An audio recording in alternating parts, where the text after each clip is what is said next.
Good morning! Another isda recipe na naman tong aking iluluto ngayon. Ito nga pala yung bangus na nabili ko nung nakarang araw kasabay nung nabili kong tuna. Dalawang medium size nga na bangus ang aking nabili. Tapos nung gabi na nagluto ako ng tuna ay hinugasan ko na siya. Hinugasan ko siya ng paisa-isa bago ko siya in-strain para mawala lang yung kanyang tubig. Pagkatapos noon ay brine ko na. Nagtunaw ako ng asin sa tubig tapos ibinabad ko sila. Sa mga recipe na napapanood ko, parang 3 to 4 hours lang yung pagbabrine. Pero sa akin kasi dahil gabi na ngayon, binabad ko siya overnight sa loob ng ref. Kinabukasan nga, dahil maaga naman talaga ako nagigising, 4 AM nagigising na ako dahil may estudyante na nga ako. Pagkatapos ko nga mag-prepare ng baon ng aking mga itlugan, ginawa ko na kaagad tong aking gagawing recipe ngayon. Inuna ko nang ayusin yung mga pangsangkap. Naglabas na ako nitong pickle, tapos binalatan ko na rin yung 2 carrot. May kasama nga pala tong 2 carrot. Medyo medium size lang din, tapos may pickle na ako. At saka may olives din ako dito. Itong mga to nga pala, matagal ko na tong nabili. Hindi lang talaga na-tsempohan ng murang bangos. At hindi talaga ako nakaka-tsempo din na mahaba-haba ang oras ko para makapagawa nito. So ayun, pagkatapos kong ang balatan, ngayon naman ay hihiwain ko. Sa paghiwa nga pala, simple lang paghiwa ko nito. Gawa ng hindi ko mahanap yung aking panghiwang may pakurba-kurga. May pang-design sana yon, kaya lang hindi ko siya mahanap at wala na akong oras para hanapin pa sila.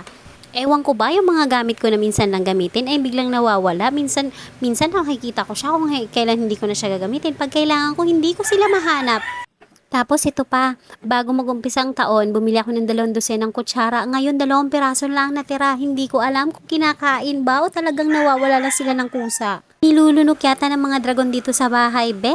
Ewan ko ba, hindi ko na lang sa mahanap. Kaya kung minsan, pag kailangan ng kutsara, naghahanap ako ng disposable. Kaya tuloy, nakaugalian ko na kapag kumain kami sa labas, inuuwi ko talaga yung mga disposable spoon. Pati disposable fork, kasama na rin ang tissue, syempre package na yon. O baka sa susunod naman, ang iwi natin yung kutsara ni Jollibee ha. Chos, joke lang, bad yon. At ito na nga, pagkagising ko nga sa umaga, ibinlawan ka na kagad yung mga nakabrine kong bangus. 2 piraso pa itong nabili kong bangus. Yung isa pinakilisisan ko at yung isa naman hindi. Dahil titingnan ko kung alin ang mas maganda kapag niluto ng ganito. So, nugasan ko siya ng 3 beses hanggang sa maging malino na yung kanyang tubig na pinaghugasan.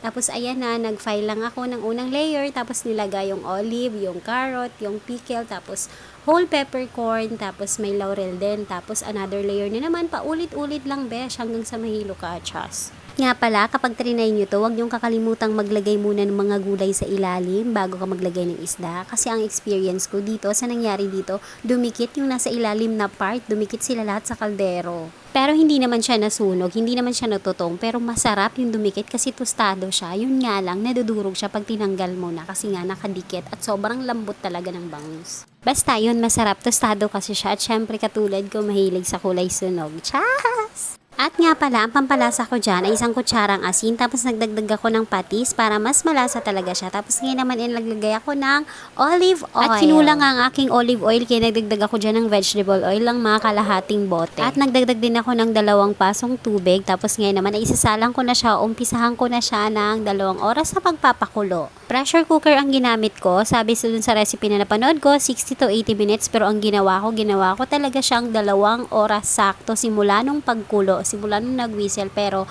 low fire lang. At ako, ito sa 2 oras sa pagpapakulo ay marami na akong nagawa. Nakapagsampay na ako, nakapaglaban na rin ako ng uniforme ng aking mga anak. At syempre, kumain ako ng strawberry. At nga pala, nandito na rin kasi yung mga mason jar na aking nabili. Kaya ito na rin ang paglalagyan ko ng aking Spanish sardines. Ayan, in-sterilize ko lang muna habang kumukulo pa. Para tamang-tama pagkatapos ng kumulo, ay tuyo na yung aking mga mason jars. After 2 hours nga at bumaba na rin yung pressure ng aking pressure cooker ay binuksan ko na at ayan ang kanyang itsura. Hindi pa siya masyadong tostado yung ibabaw kaya sinalang ko ulit. Ayan, kita nyo naman kumukulo-kulo pa. Ayan, ang ganda na ng kanyang itsura. Apakasarap na!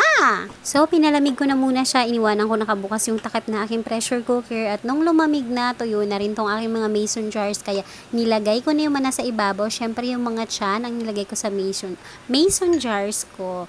O, diba? Itong luto ko na to malamang mapapakinabangan talaga to sa Holy Week, lalong-lalo na kapag Holy Week puro tayo isda, kaya ayan ang aming kakainin. Syempre, ang tinabi ko dyan, 2 bote lang, medyo medium size kasi itong mason jars ko, kaya medyo marami-rami ang laman. May 3 slices ang laman, tapos naglagay din ako syempre ng mga gulay na kasama niya, ang pickles, carrot, at saka ang olives. Syempre, yung kanyang olive oil na nagpaluto sa kanya kanina ay binuhos ko rin dyan sa mga bote na yan. Mamaya makikita nyo napakaganda ng itsura niya sa loob ng bote, lalo na pag nakita na yung tiyan ng bangus na paborito ko talaga. Ewan ko lang sa inyo kung paborito nyo rin, basta ako paborito ko talaga yung tiyan ng bangus.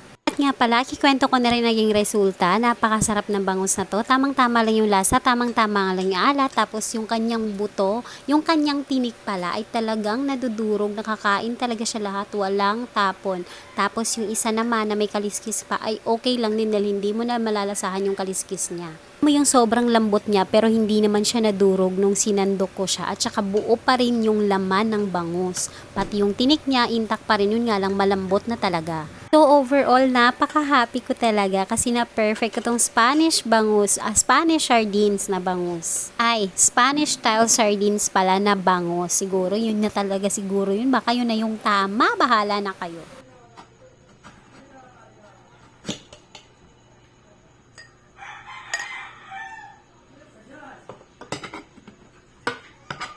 Ayan, ito na yung mga nakabote. Dalawang bote yung nagawa ko dyan. O, diba ang ganda? Tapos, ayan, yung tiyan ng bangus. Ayan talaga siya. At nga pala, yung lahat ng yung laman ng bote na yun, puro tiyan talaga.